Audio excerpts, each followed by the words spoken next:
أهلا وسهلا بيكم أصدقائي، وحشتوني جدا جدا جدا. أخباركم إيه؟ يا رب تكونوا بأفضل حال. كل سنة وأنتم طيبين بمناسبة شهر رمضان الكريم. أعاد الله علينا وعلى الأمة الإسلامية كلها بالخير واليوم والبركات إن شاء الله. بإذن الله هنكون مع بعض كل يوم في رمضان، وبرنامج رمضان مع مروة، وإن شاء الله ينال إعجابكم. هنناقش فيه كل القضايا اللي تهم الأسرة والمجتمع، وإن شاء الله تستفادوا أكبر استفادة من وجودنا مع بعض. حلقة النهاردة يا أصدقائي، إزاي إن الأسرة تقدر تستفاد أكبر استفادة ممكنة من دخولها في رمضان، وإزاي إنه تستغل رمضان كويس جدا في كل حاجة ممكن تخليها للأفضل والأحسن، سواء لجميع أفراد الأسرة أو لبعضهم بعض وللمجتمع ككل. زي ما احنا عارفين، احنا قدوتنا الرسول عليه أفضل الصلاة والسلام، وكان دايما قبل شهر رمضان مع ظهور الهلال بيجدد النية دايما والصلة بالله سبحانه وتعالى للقرب من ربنا. وعلشان خاطر كده ان كل أفراد أسرة لازم في حلول شهر رمضان وظهور الهلال ان هم يجددوا النية للطاعة والعبادة والصوم والقرب من ربنا كل سنة.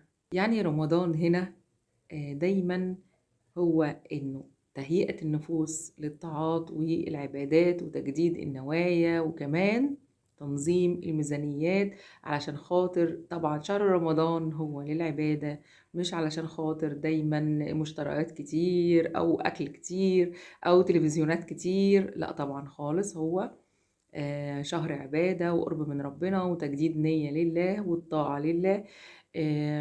دايما رمضان من رمضان لرمضان تكفير للذنوب والطاعات والعبادات، فلازم عشان خاطر كده نجدد النية دي كل سنة، وربنا دايما يغفر لنا ويسامحنا في كل حاجة عدت علينا قبل. وطبعا بما ان السماء دايما ربنا بيزينها لاستقبال الشهر الكريم، كمان احنا نستقبل الشهر دوت بكل حاجة حلوة في البيت، بزينة جميلة وركن للعبادة مهم جدا، وقراءة القرآن، وازاي ان نعمل الجدول ده لكل أفراد الأسرة يساعدها علشان خاطر تكتر عباداتها، وعلشان خاطر تزود عباداتها، ويقدروا يستفادوا منه أكبر استفادة، علشان خاطر طبعا العمل هنا في شهر رمضان أضعاف مضاعفة من الأيام العادية. الجدول اللي هنحطه هنا أصدقائي المتابعين، الجدول اللي هنحطه هنا أصدقائي هو عبارة عن جدول للعبادات، سواء الصلاة في أوقاتها، قراءة القرآن، نحدد لنفسنا جزء أو بسيط ولو سورة واحدة في القرآن. لو ختمة قرآن لازم نشوف هتاخد قد إيه وقت ونقسمها على عدد الأيام، سواء إحنا أو أطفالنا، لأن لازم ندخلهم معانا في الجدول ده علشان خاطر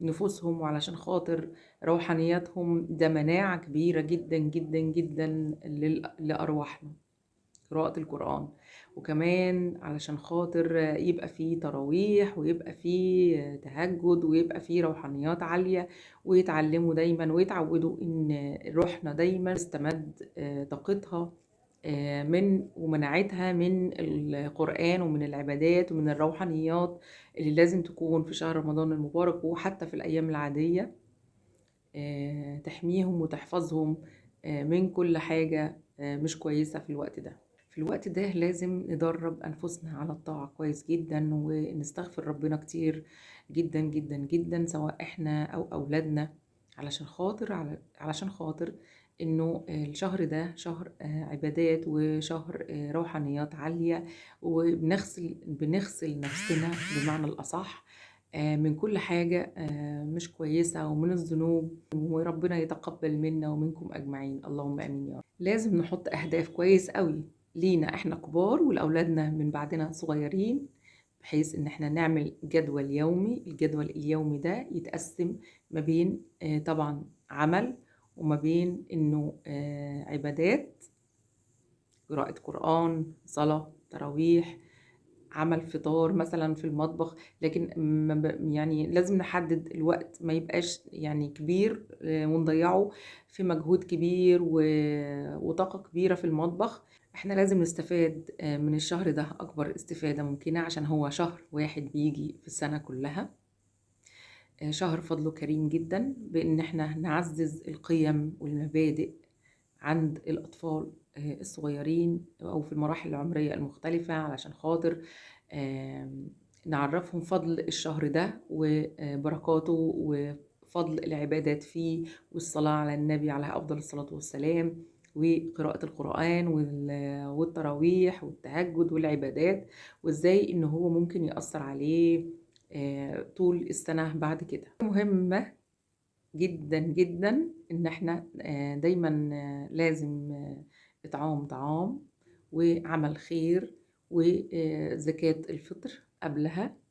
لازم نفكر في الحاجات دي، مهمة جدا جدا جدا في الشهر الفضيل ده، وأثرها كبير جدا على المجتمع وعلى الناس طبعا وعند ربنا كبيرة جدا. طبعا من ضمن الحاجات المهمة في الوقت ده وفي الشهر الفضيل إن احنا ننظم وقتنا كويس جدا ما بيننا وما بيننا وما بين بعضنا، علشان خاطر نلاقي وقت للعبادة، ونلاقي وقت للعمل، نلاقي وقت للدراسة، نلاقي وقت طبعا عمل الفطار، ولكن ما نصرفش فيه، ما نضيعش وقتنا كله في وقفة مطبخ. و الأطفال الصغيرين لازم نحط لهم مكافآت تشجيعية، علشان خاطر هل هم مشوا على الجدول اللي احنا عاملينه أو هم عاملينه معانا.